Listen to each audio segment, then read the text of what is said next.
Hey yo, it's Velvet Owl once again, still with no theme song for this podcast. Velvet Owl watches movies so you don't have to. There's my theme song. I'll forget it next time. I think I'm gonna try start doing some more famous movies in hopes that I might be able to build my fan base up. Cause when you do like these weird obscure movies, no one's really gonna stumble across it because they're not gonna be looking for that movie.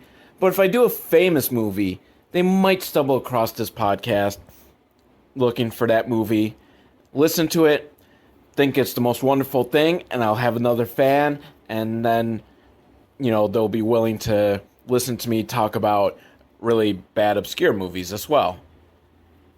That's probably not going to happen, but whatever. This week was suggested by Starla Rain.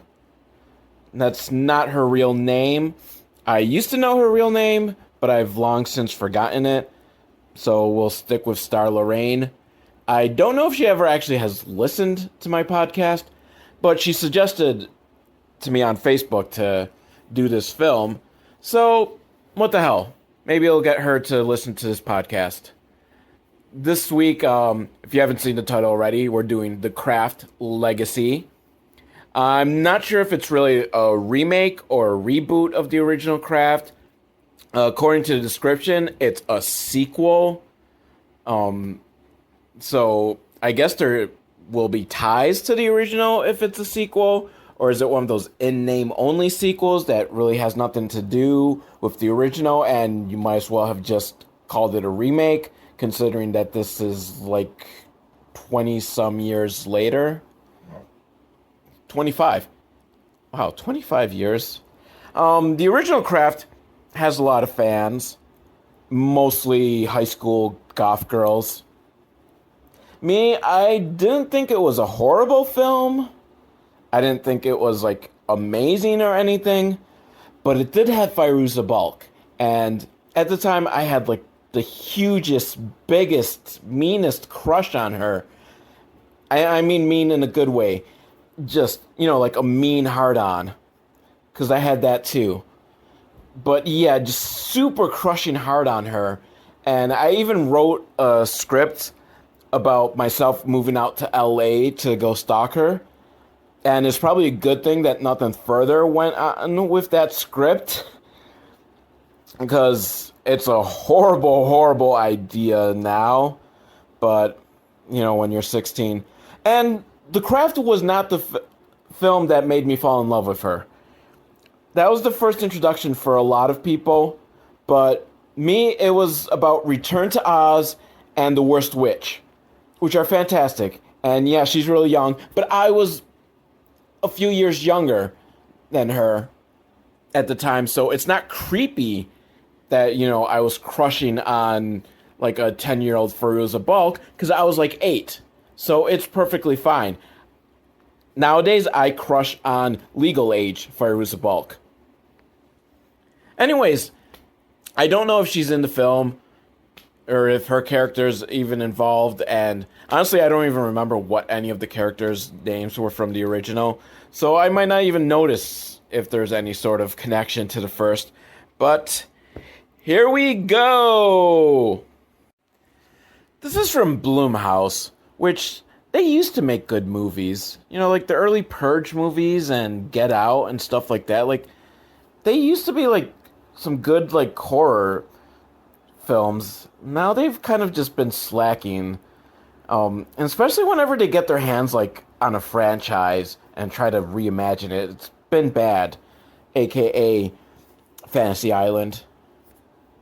But maybe too soon to judge, but for a supposed sequel, it looks like they're falling right into the line of the genetic makeup of the original. Which just, wow, I guess is just some coincidence that, again, you've got these 3 girls that want to be witches, 2 white, 1 black, in need of a 4th, which happens to be someone who's just moving into town. Man, just such a coincidence, right? So far it looks like it's just really gonna be pretty much a straight up remake. So I'm just going to refer to them by the characters, the actresses that were in the first one, and how I feel they correlate. So we've got Fairuza Balk, Nev Campbell, and Rachel True trying to summon someone or some spirits, but they can't because there's only three of them. And even though three is a magic number, you need a fourth to do magic spells. You know, did you lie to me, Schoolhouse Rock? Did you lie to me when you said that three is a magic number? I mean, you know, you need three legs for a table and a tricycle and a tripod and all that. But no, you need a fourth for actual magic. So, Robin Tunney is being driven into her new town with her mom, and they're singing along to Alanis Morissette because, you know, this is just so fucking 90s set in modern times. So they're pulling up to their new house with a tiny little U-Haul. So, I mean, I guess they didn't have much to pack. I mean, every time I've moved, I've had to use like a bigger U-Haul. I've needed like an actual U-Haul truck, not like one of these trailers that you pull. So, and me, I just move across town. So, they were able to fit their entire lives into one tiny little U-Haul trailer. And Robin Tunney has a Polaroid camera. So, I don't know, maybe this is supposed to be set in the 90s. I mean, can this really get more 90s? She's listening to Alanis Morissette. She's got a Polaroid camera. And David fucking Duchovny is in this. Oh my god, I didn't know he was in this. Like, he looks old, but, you know, it's David fucking Duchovny. Fox Mulder. He's done other stuff, but I don't care. Because I know him as Fox Mulder. You know him as Fox Mulder. We all love him as Fox Mulder. So, I will refer to him as Fox Mulder for the rest of this film. And I'm going to pretend that, you know, he really is still playing Fox Mulder. Which is sometimes fun to do that. Just pretend that an actor's playing like one of his previous characters. Like, if you ever seen the film River's Edge, and I shit you not, I can give you a good description of why Dennis Hopper's character in The River's Edge is actually his character from Easy Rider that somehow survived. I mapped this out. It's true. That'll be for a different podcast or something. But so I'm gonna assume that this is Fox Mulder, and he's secretly gonna be out looking for the witches. So I guess Fox Mulder is Robin Tunney's new stepdad, and she's gonna meet for the first time his three sons, my three sons, because yeah, they actually kind of fit the my three sons mold. You've got the oldest tall kid, the middle kid, and the young kid, and they have really no defining characteristics. The youngest seems to be kind of nerdy, and the oldest is kind of jockey, and the middle just seems like very fuck you type middle kid cynicism. So, yeah, so they meet, they don't seem to like each other, and suddenly the light changes, and music swells. Because you think something magical has just happened, but no, they just switched to nighttime and dinner time. Now, we're at the first day of school, and Robin Tunney is being made fun of by the asshole jock kids. And I thought, like, oh, maybe it's because she's the new girl. But no, it's because she just had her period, and she's bleeding all over the place. And I mean literally bleeding all over. So, I guess, this is Kraft meets Carrie then? I don't know, I don't think it's a matter of her not knowing what a period is. I gonna guess she probably has had them before, because she doesn't seem like complete of, what the hell happened? I'm hemorrhaging. But I think it was just unexpected. It was an unexpected period, so she's going to the bathroom to try to take care of it. Meanwhile, the other Kraft girls look at her and they feel bad, and I don't know if it's a they feel the pain of unexpected periods, or if they're thinking, she's a witch because she's bleeding. I don't know if I'm just jumping ahead because I know, like, the first film. So I'm just assuming that they've already decided she's going to be the fourth witch. And it's all because of bleeding. Or if it's just, they feel bad for her because she's being ridiculed. And they understand. They are outcast. They're the weirder.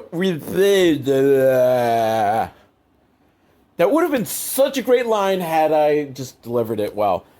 But, they are the weirdos. So the other craft girls, they go to the bathroom where Robin Tunney is crying, and they console her and tell her, it's okay. The asshole dick, he makes everyone cry because he's an asshole dick. And, she's got a heavy flow, which should be celebrated, witch reasons. No, there seriously are reasons if you don't believe me. I don't know because I'm not, well versed in, witchcraft and stuff, but heavy menstrual flow is actually something that they do celebrate. It's a good sign of something. You can research further at your local library. So, they decide they're all going to be friends, and they let her sit at the lunch table with them, and then they notice that she has a necklace that has some sort of, Wiccan imagery, I think. Again, I'm not super well versed in witchcraft. Then again, filmmakers of movies about witchcraft also generally aren't actually well versed in witchcraft.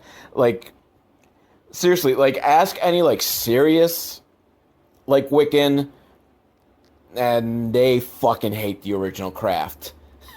They might like it as kind of one of those oh, it's so bad, it's funny, but yeah, they hate the way witchcraft was portrayed in it.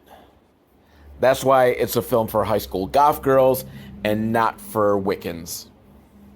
Where was I going with this? Yes, she has some sort of necklace that has some symbols that the rest of them recognize, oh, this girl's a witch. And they invite her to come hang out after school. I still haven't figured out which one is Fire's a Bulk and which one's Nev Campbell. So they're kind of interchangeable at this point. So I'll keep going through the rest of the film and see if I figure out which one's which. Which would be a shame if they stay interchangeable, because at least Fire's a Bulk and Nev Campbell were kind of separate, distinct personalities in that film. Or maybe I just feel that way because, I had a mad boner for Fire's a Bulk. And honestly, I still kind of do. But Robin Tunney decides to not hang out with the rest of the craft girls after school. She's going to go back home. And she's looking around the house, and she's seeing all these books that Fox Mulder has written about fragile masculinity. And it seems like she doesn't know anything about him. Did her mom just up and meet this guy and marry him and not, introduce this guy to her daughter? And, I don't know. She don't you, tell your kids, hey, I met this guy. He's written some books. We're boning. We're getting married. You're moving. You would at least mention that he wrote some books, right? But then she gets scared because she hears some screams that she thinks some woman is getting hurt or murdered. But anyone with half a brain can tell you it's just screams of sex. And not real screams of sex, just complete fake overdone porno sex screams. And she opens the door, and wouldn't you know it, her brother, the middle one, stepbrother, is jerking off to porn. I called it, and anyone with half a brain watching it would have called it too. I don't know, maybe Robin Tunney is so sheltered, knows nothing of periods or what porno sex screams sound like. Except she knows what her period is. She just wasn't expecting it. So I should stop acting like she's Carrie. Although, if this film involves at some point buckets of pig's blood being dropped on her head, I quit. And Fox Mulder has a barbecue with his boys, and he loves his boys, and all lovey-dovey, and they're hugging, and it's all sweet, and bleh, you know how it goes. But then we're going to have a tender moment between Robin Tunney and her mom, who's currently going through paperwork that she has to fill out for school, that apparently she hasn't done before school started. Because don't they usually require, maybe since she's just moved into a new town, they gave her, some slack, okay, you don't have to get this all to us before school starts, but, maybe at some point before the school year ends, you can get this to us. And Robin Tunney sees that her jeans are now clean and folded on her bed, and she thanks Mom for washing her jeans, but it wasn't Mom that washed them. So who was it?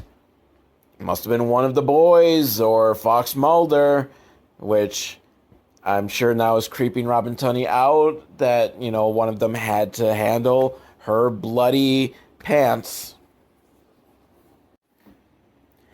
And after a quick shower, or it might have been a really fucking long shower, I don't know how time is working in this film, Robin Tunney walks by her brother's room and sees a snake there, and it gives her all sorts of flashbacks of witches and snakes and swords and daggers and stuff.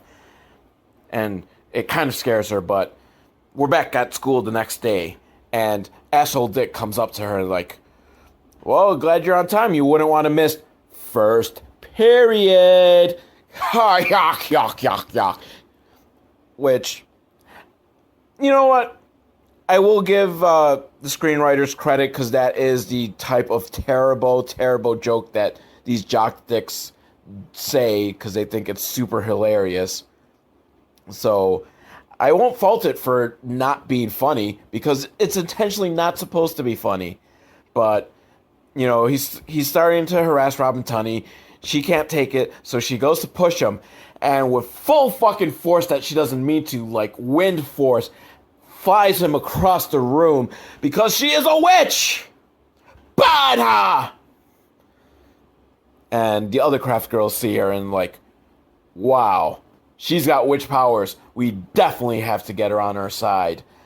And I'm pretty sure this is how the first craft played out, minus all the period stuff, because late 90s we didn't really talk about periods in movies, even though Carrie is the 70s. So I don't know what I'm talking about. I just know that she's a witch. Ban her. And Robin Tunney's now in detention, and she gets a telepathic message from the other craft girls telling her to leave and come with them, and if she can get their message, she is the fourth. And she did get their message, so she is the fourth. May the fourth be with you. Yuck, yuck, yuck, yuck. Wow, I am just batting 1,000 for terrible jokes today. But on her way out, Dick Jock, who also had detention, trips her, and he gets double detention for it.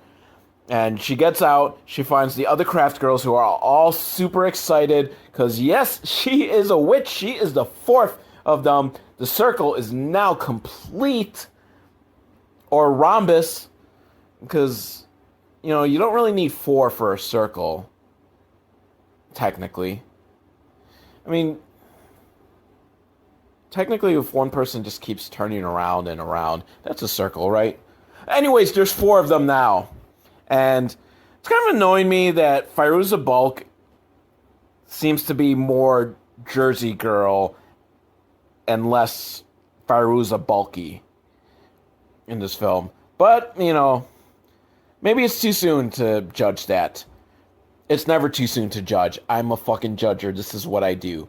But Robin Tunney doesn't really know what's going on, because she doesn't know she's a witch. She doesn't know she has these powers.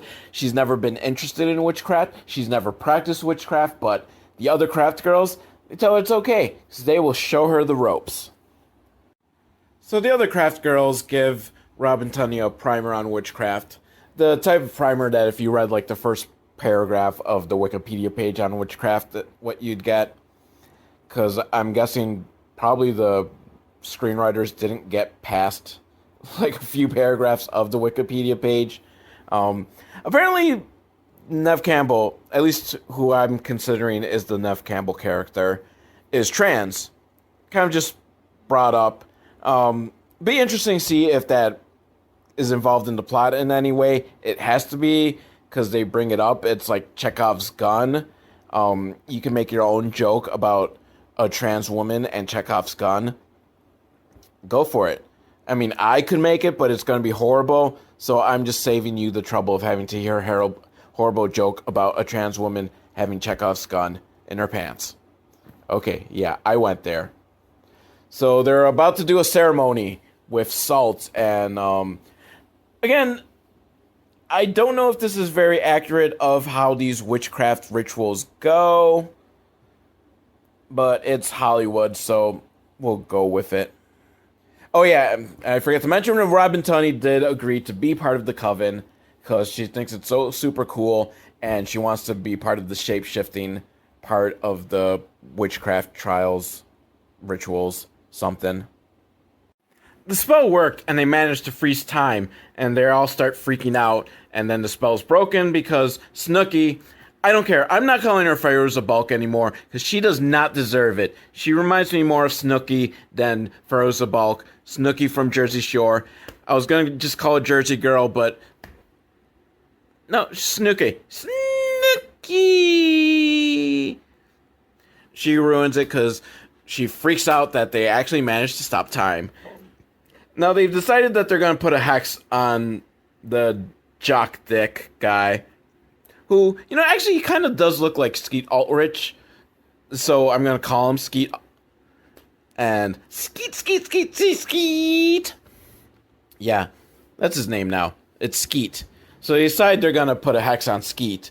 So they break into his house, and they make this, like, potion using his bong and some dried up sperm from a used condom, which I'm guessing probably he jacked off into it and not actually from having sex, because that's my sad high school life. I don't know. Do guys really just, you know, leave used condoms laying around?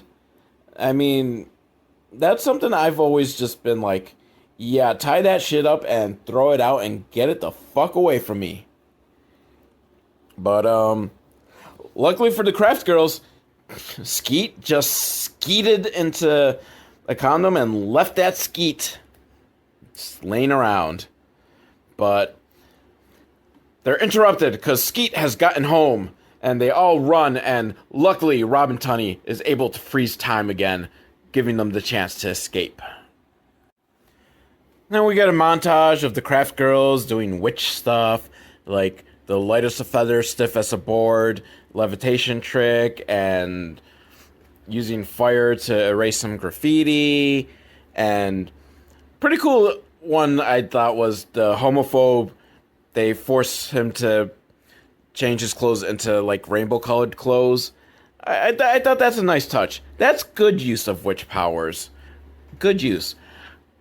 I don't know yet if the hex on Skeet has worked, or what the hex really was, because Skeet's not involved in the montage whatsoever. But I hope it's something good. I hope it's something, you know, nice, along the lines of making the homophobe wear rainbow colors. Back at home, Fox Mulder has just gotten back from being out somewhere on a book tour or something, and he's just learned about the fight that Robin Tunney had with Skeet, and he's very upset and disappointed because he has a zero tolerance policy on violence that he enforces with his sons, so he feels it's only fair that he enforces it on Robin Tunney as well, which I agree with. You gotta, if you're gonna have a zero tolerance policy, it's gotta be across the board. So at least it's not that he's playing favorites, that his sons are going to get away with shit that she's not going to get away with. But he could have just gone about this a little better, because he doesn't even let her speak, because, he's speaking. So while it's on the one hand kind of parental authority, it is kind of coming off as, I'm the man, I speak, you listen, woman. Which, for someone who's writing about fragile masculinity, I don't know, maybe it's just, maybe his masculinity is fragile, and he needs to assert control and power this way. And it causes Fox and Robin Tunney's mom to have a fight off screen, but we can hear the muffled arguments, and Robin Tunney cries, and she runs out of the house. So out in the garden, Robin Tunney sees youngest brother, and blah, blah, blah. They have a heartfelt moment or something. And now we're back at school the next day, and it's sex education. Woo! And they have to watch a film from, like, the 70s. Like, it looks like it's from the 70s, but the voiceover sounds a little more modern, because it's talking about, like, consent and stuff. And I think in the 70s, consent didn't exist yet, because it was the swinging 70s, and it was all about, yeah, baby. I don't know. None of this makes sense, does it? I'm just rambling. But, so, typical high school boys just snickering and laughing at it, and, joking that, it's not right for the woman to say no to sex because it will give the guy blue balls, and all sorts of just lame jokes. But the hex on Skeet must have worked, because now he is a very sensitive guy, and he asked that other douchebag to stop making jokes, because it makes people uncomfortable, and it could be triggering. And I have to pause and shed a tear, because that was kind of beautiful.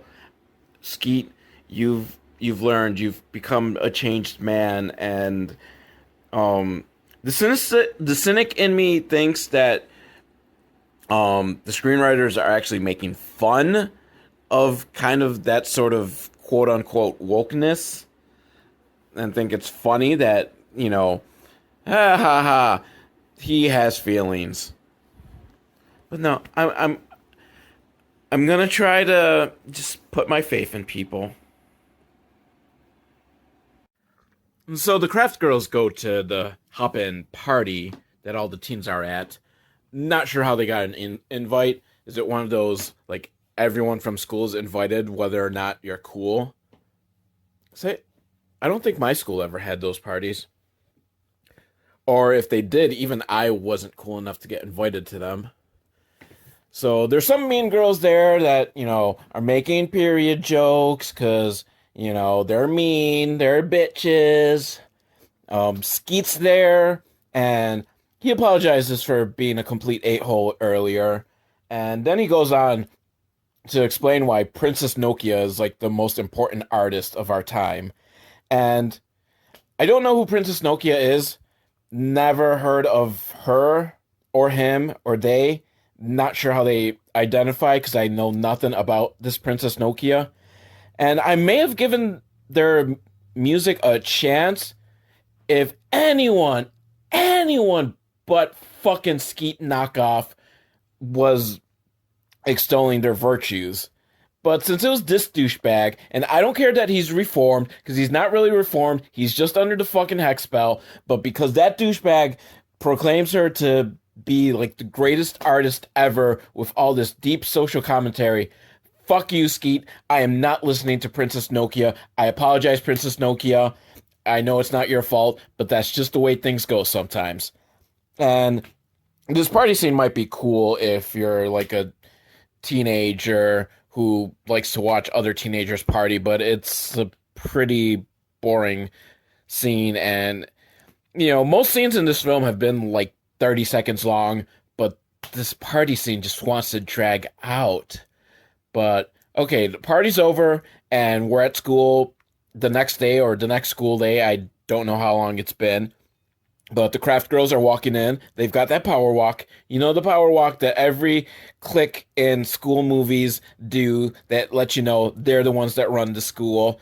And but a twist, Skeet is also in the clique doing the power walk. So he's part of the craft, I guess. I don't know if he's part of their coven. I mean, obviously, I don't think he has any like witch powers, so I don't think he would technically really be part of the coven. Maybe he's like the slave boy.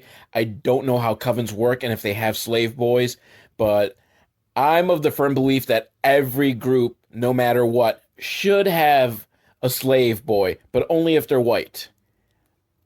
Because there's all sorts of, like bad connotations if your slave boy is black.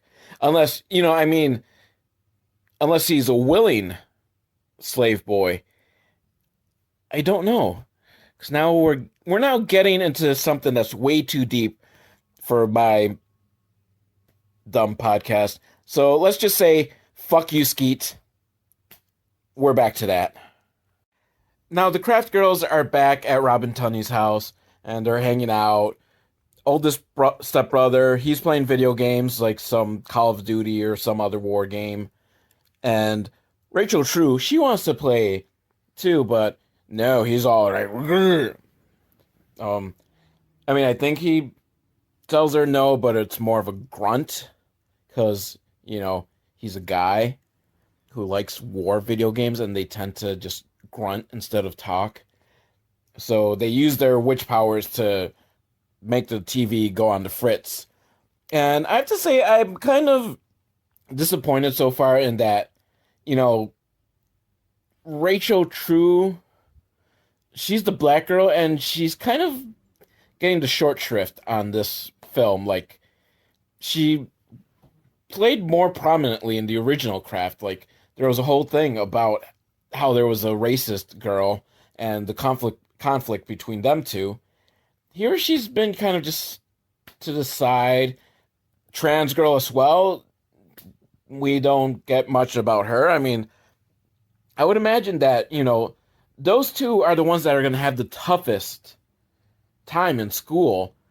So why aren't we learning more about them and them using their powers to make school better for themselves?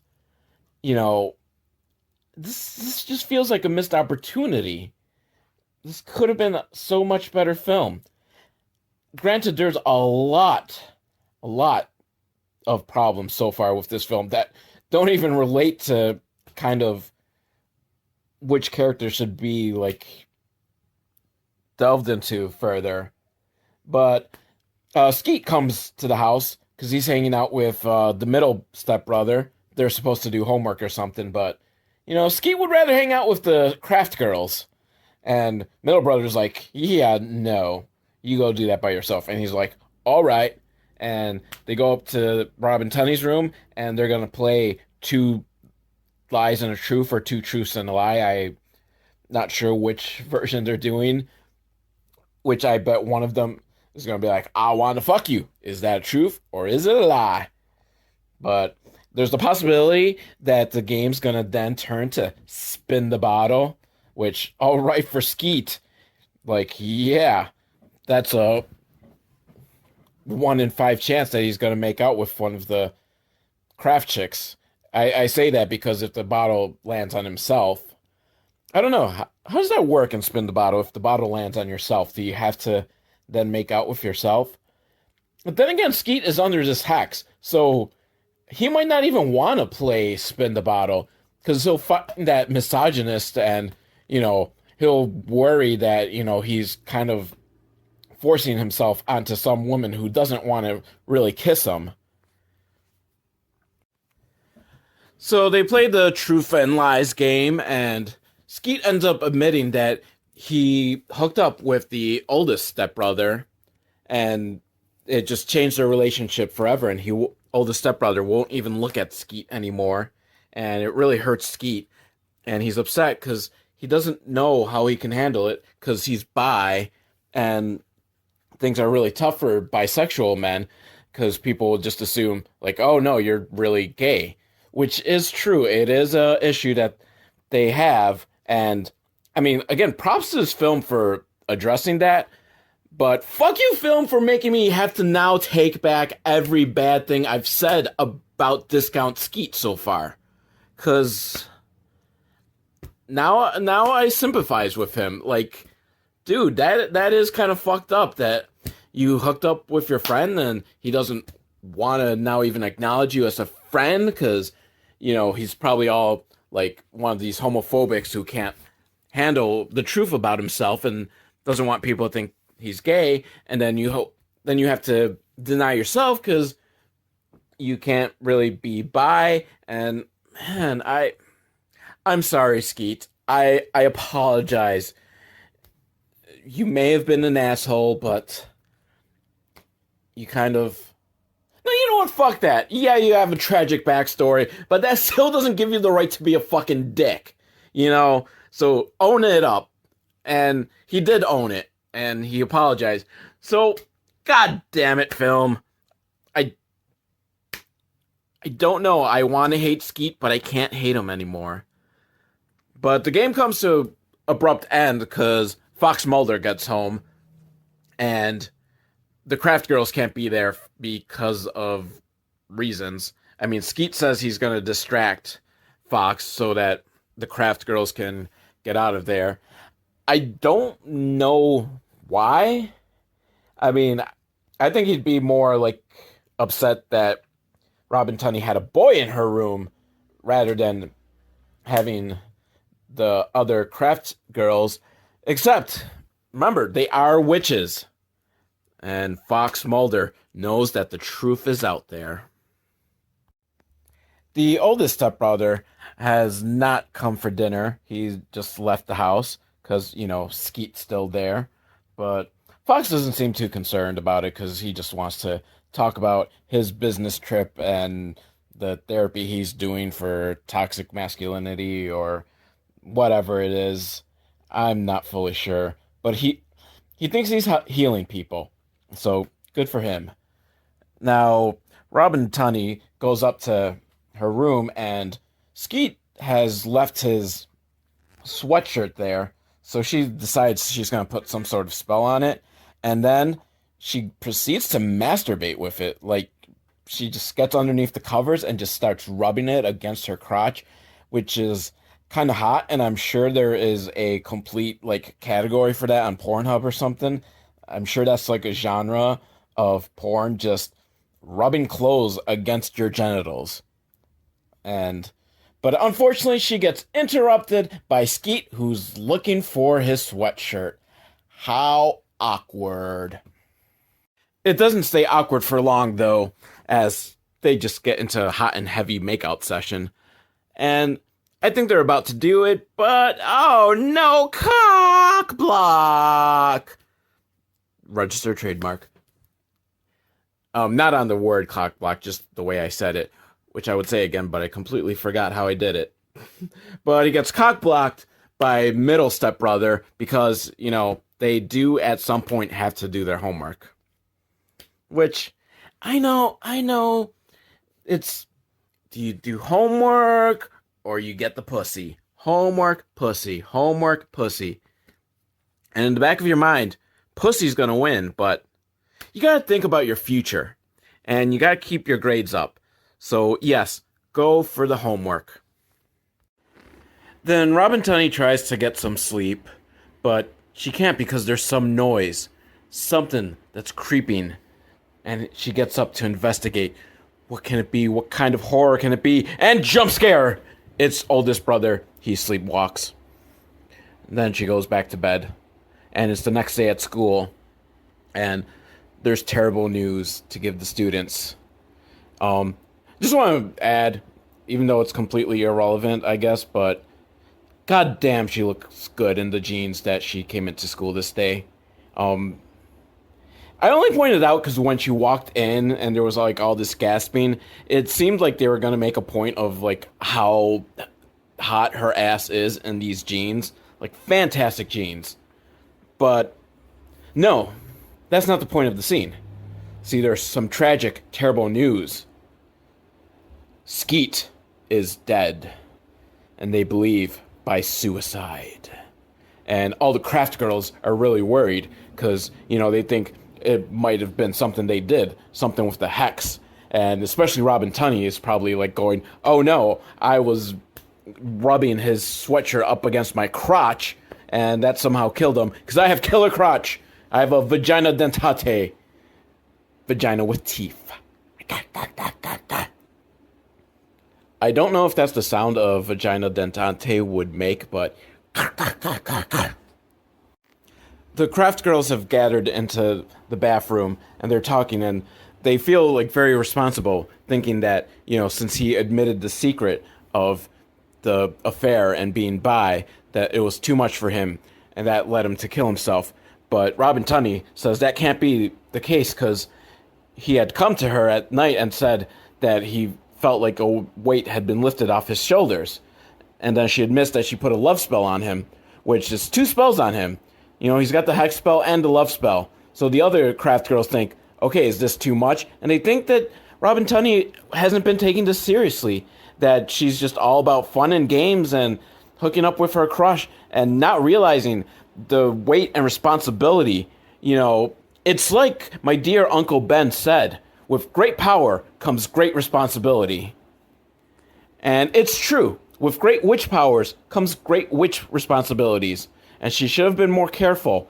And it's decided that they should stop doing magic for a while until they can clear their heads and figure out what's going on. And, and unspoken is the idea that maybe they'll never do magic again. At least not together. Definitely not with Robin Tunney. I think that's where it's leading. The 3 original craft girls are just going to kick her ass to the curb.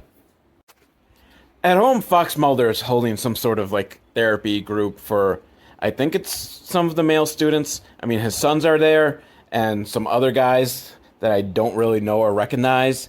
And he's doing his thing. And, I thought that his whole deal going on was that he was teaching men that, it's okay to be weak and vulnerable.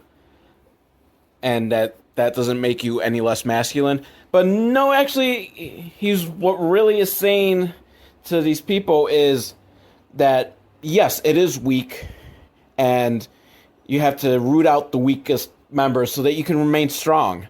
He just does it in a very soft-spoken voice that you think like he's trying to redefine masculinity, but no. I mean, I think he's just redefining masculinity in that, you're still like a meathead, you just speak softly and carry a big stick. Which, by the way, is the tagline to my Teddy Roosevelt-themed gay porn. That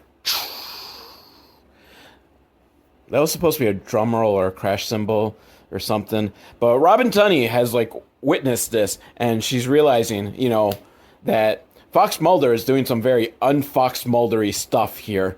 And I don't know, I still think it's a ruse that he's trying to find the witches. He's got this whole thing of, masculinity and all that. That's just to throw everyone off the trail. He's gonna find the witches. He's Fox Mulder, damn it. Unable to sleep that night, Robin Tunney starts walking throughout the house. And, this must be a really big fucking house. That at this point there's still places she hasn't gone and things she hasn't seen inside the house. Because I've never been in a house that big. So generally, any house I've been in, lived over, a week. I've already, seen everything there is to see in the house. Especially, stuff that's just right on the wall in the open. And she notices for the first time these plaques with the family crest, which feature the same symbols as the one that she's been having in her nightmares. The nightmare she had at the beginning of the film and never once again had one. But something's creepy. You can tell by the ominous music. Something's up with Fox Mulder. I don't think he's a good guy. And Robin Tunney's trying to explain to her mom that, something's not right with Fox Mulder and that he's dangerous and that they should get out of there. But she can't quite get it together to really explain. And her mom just says, don't worry about it. You're just going through a lot and we just have to get through this rough patch. And I'm still wondering, I feel like Robin Tunney doesn't know Fox Mulder that well. She didn't meet him beforehand. This is someone that married her mom, so shouldn't her mom have like introduced them at some point? Like, shouldn't they have all gotten to know each other somewhat better before they got married? Like for example, meeting the other kids. Just what the fuck, did her mom just like meet this guy and just run off and just a quickie wedding and like, oh fuck yeah, you got some good cock, so I'm moving across the country for you to have some more of that cock all the time. As how I imagine everything went. I think that was even probably their wedding vows. Like, I take you forever to take your cock inside my vag every night. Just give it a good pounding. But next day, Robin Tunney is still just all upset, and she starts going through some file work and papers, and it turns out, dun dun dun, she's adopted. She's adopted.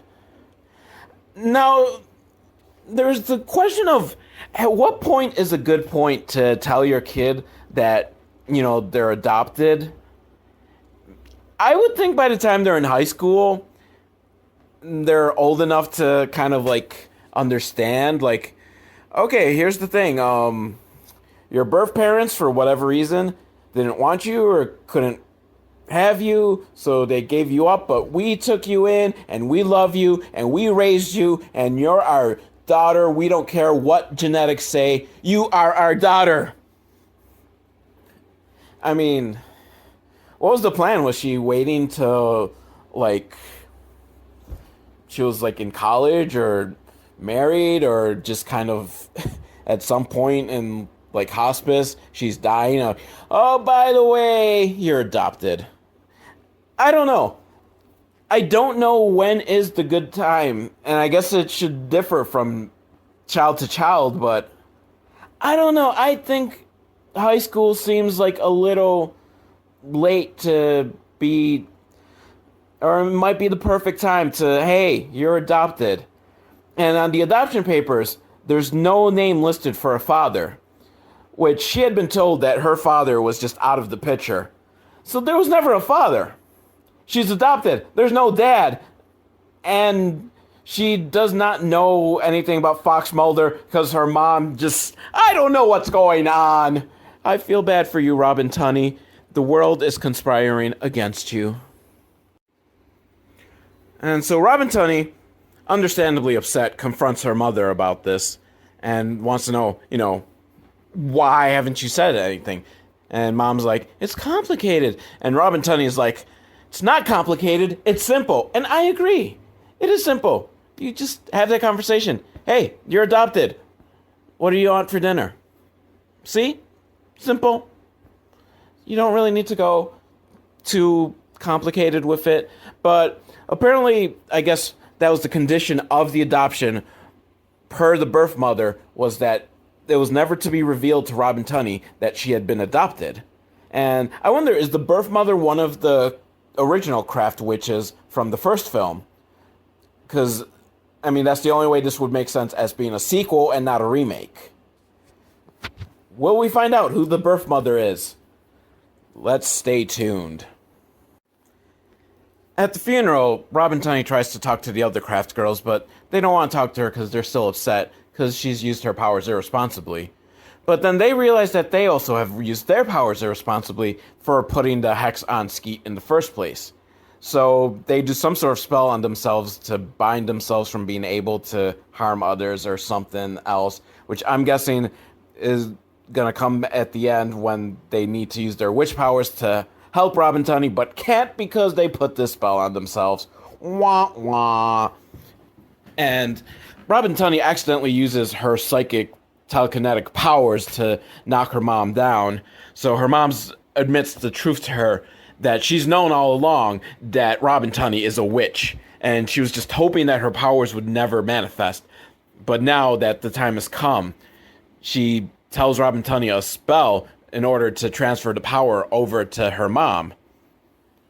Which is kind of an interesting wrinkle. Not really, but let's see will Robin Tunney hand her power over to her mom? Can her mom handle the power? And will birds appear every time you're near? And holy fuck, I did not see that twist coming. And I'm not being sarcastic, I really didn't. It wasn't her mom, her adopted mom. It was fucking Fox Mulder, because he's a shapeshifter. And he was trying to get her power, I'm guessing. He's trying to steal that power. Oh my god. Now, the Craft Witches better get their powers back, because they're going to have to fight Fox Mulder.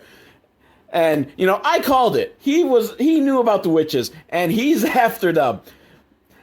I called it. And I didn't see the twist coming. It's the contradictions of life. Oh yeah, I should also mention, he didn't actually get her power, because she realized something was wrong before she said the spell. But, you know, he's upset, and he punches her. Because he turned invisible, and then visible again, and punched her. Luckily, the other craft girls are by a Ouija board, and Skeet contacts them from the great beyond to warn them that Robin Tunney's in trouble. And they manage to get to her just before Fox Mulder can do whatever he's planning to do to steal her powers. Because she can't really use her powers right now because of the spell that the other craft girls put on her so that she wouldn't be able to use her powers for bad. But they free her up again, and they did it. This film did it. I fucking hate when sequel remakes things have to go and use the famous line from the first film. Because Fox Mulder says to them, girls, you have to be careful out here. There's a lot of weirdos. And Rachel True, she looks at him and says, we are the weirdos, mister. Like, oh, it doesn't even work in this context. Like, I'm gonna warn you, weirdos are here right before I'm about to fight you. Like, even had this movie been good to this point, that scene right there would ruin everything. Just no. You aren't the weirdos. I'm the weirdo because I'm watching this. And you're the weirdo for listening to this. We're all weirdos. Love yourself for being a weirdo. Next we get a very boring magic fight where really not all that much magic gets used. And Fox Mulder is overpowering them and then gives a really long, boring, pointless speech of, you know, it's destiny or something, and they're gonna take over, and it's men or something, and witches, and really, who gives a shit? I certainly don't. And the girls combine their powers to use all the elements to kill Fox Mulder, and, you know, already, I've just checked out. I cannot wait for the end of this film, because I'm still too hung up on the fucking way it worked. We are the weirdos, mister. Makes me want to punch myself. You know, which actually is progress, because in my youth it would make me want to punch a baby. But I've worked to the point where my anger does not make me want to punch babies anymore. You know what? I'm not even going to watch the last 5 minutes of this movie. I'm just going to assume happy ending. That's the way it all worked out. Everyone's happy. They're all best friends. She finds her mom. Everyone's happy. Everyone's in love. She has 2 moms now, and she gets to go back to Kansas, and she gets to keep the ruby slippers, and she aces the final. Yeah, let's just say all of that happens. God. Well, that was the Craft legacy. And that was also the end of my friendship with Starla. But really, I mean, I guess I can't, blame her too much. I mean, I did ask for it. I asked people for suggestions. I do this stupid podcast, so, you know, it's really ultimately my fault for every bad movie I watch. I guess I'm just a glutton for punishment. It's terrible. Oh, hey! I mean, I know I said I was going to stop watching the last 5 minutes, but I just looked up at the screen and, can you take a guess who her mother was? Yes, it was Robin Tunney. See, I told you, she was the fucking Robin Tunney character. So, there you go. It's the sequel. That's how it's a sequel. Because Robin Tunney was her mother. It wasn't just a straight-up remake, even though it was just a straight-up remake with this very tenuous, just bond. Oh my god, I mean, I'll give them credit for, attempting to have some of social issues, some wokeness or whatever, but they did it in such a superficial way that it almost feels like they were just being a parody and making fun of these issues.